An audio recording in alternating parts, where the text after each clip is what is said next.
రచ్చబండ ముచ్చట్లకి స్వాగతం సుస్వాగతం. పాత ప్రభుత్వం ఉన్నప్పుడు కొత్తలో చెప్పిన ముచ్చట్లు ఏంటి అలా? బంగారు తెలంగాణ చేస్తాం, నీళ్లు నిధులు నియామకాలు వీటి మీదనే కొట్లాడతాం, తెలంగాణను అభివృద్ధి చేస్తాం, దేశంలోనే నెంబర్ 1 స్థానంలో మన రాష్ట్రం ఉంటది, అగ్రస్థానంలో పెడతాం అనే అప్పటి ప్రభుత్వం ముచ్చట చెప్తే, ఇప్పుడు వచ్చిన కొత్త ప్రభుత్వం కాంగ్రెస్ నాయకులు అప్పటి ముచ్చట్ల గురించి ఏమేం బయట పెడుతుండ్రో వినుర్రు ఒకసారి. తెలంగాణలో అసెంబ్లీ ముచ్చట్లు రువ్వడిగా పోతున్నాయి చూడండి ముంగడికి. ఇక అప్పుడున్న ప్రభుత్వం బీఆర్ఎస్ వాళ్ళు చెప్పిన ముచ్చట్లు ఏమేమి ఉన్నాయి? ధనిక రాష్ట్రము, బంగారు తెలంగాణ, సంపదల నెంబర్ 1, తెలంగాణ ఆచరిస్తుంది, దేశం అనుసరిస్తుంది అనుకుంటా ముచ్చట్లు చెప్పారు కదా. ఇక బాగా ముచ్చట్లన్నీ మళ్ళీ మర్రేసుకొస్తున్నారు. పారి కొత్త కాంగ్రెస్ ప్రభుత్వ పోళ్ళు ఏమంటారో చూడరి. పాత ముచ్చట్లే అన్నీ ఆయనత కాయిదాలన్నీ మర్రేసి చూడంగా ఇప్పుడు తెలంగాణ అప్పు ఎంతున్నదో చెప్తారు చూడరు పారి. ఆగనాట 6,71,757 కోట్ల అప్పు ఉందట చూడురి. ఇక అప్పుడు తెలంగాణ ఆంధ్ర ఏర్పడ్డప్పుడు అయితే 72,000 కోట్లే ఉండే. 9.5 ఏళ్ళల్లో వీళ్ళ పానల ఇంత ఏంది 6 లక్షల కోట్లు అప్పు తీసుకొచ్చిర్రా అని పక్క పొంటి ఉన్న బీజేపీ వాళ్ళు సుత అవాకాయి చూస్తున్నారట.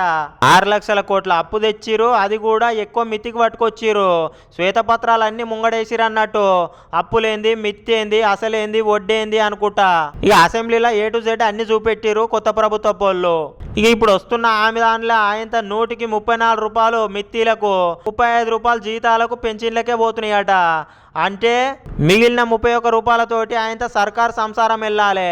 అట్లనే ఇచ్చిన 6 గ్యారంటీలు హామీలు సుతా అన్ని వెళ్ళదీయాలి. అందులోనే ఓయమ్మనే 10 ఏళ్లలోనే గింతప్పు అయిందా అని ప్రతిపక్షపు బీజేపీ ఎమ్మెల్యేలు కూడా పరేషాన్ అయి చూస్తున్నారట. ఇది అన్ని తొండి లెక్కలు అనుకుంటా. పాత ఆర్థిక శాఖ మంత్రి ఉన్నాడుగా హరీష్ అన్న లేచిండటగా ముచ్చట ఎట్లా పెడుతున్నా చూడురో పారి. ఊకుకే అప్పులు అప్పులు అని మాట్లాడుతున్నారు మీరు, కానీ మరి అభివృద్ధి ఎట్టెట్లా అయిందో చూస్తలేరా? మేము ఒకలమే చేస్తామా, ఆయనతో స్టేట్లనే చేస్తారా, సెంటర్ వాళ్ళు చేయరా అనుకుంటా లేచిండు హరీష్ రావు అన్న. ఇక అట్లనే మోటార్లకు మీటర్ల ముచ్చట సుతా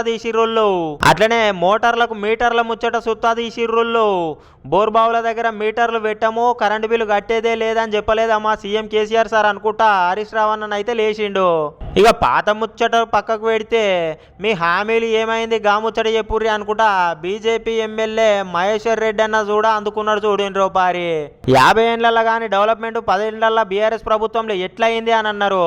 ఇక రాజకీయాల కోసమే అప్పుల ముచ్చట్టు తీస్తుర్రు అనుకుంటా ఎంఐఎం అక్బరుద్దీన్ సార్ కూడా అనుకొచ్చిండు. ఇక డౌట్లు సుత బాగానే అడిగిండు, సలహాలు కూడా ఇచ్చిండు పోయినరి.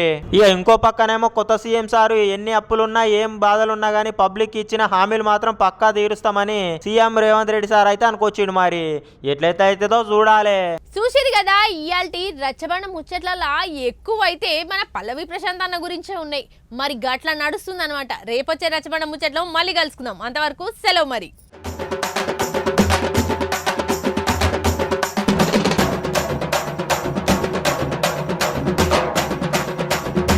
రచ్చబండ ముచ్చట్లకి స్వాగతం సుస్వాగతం.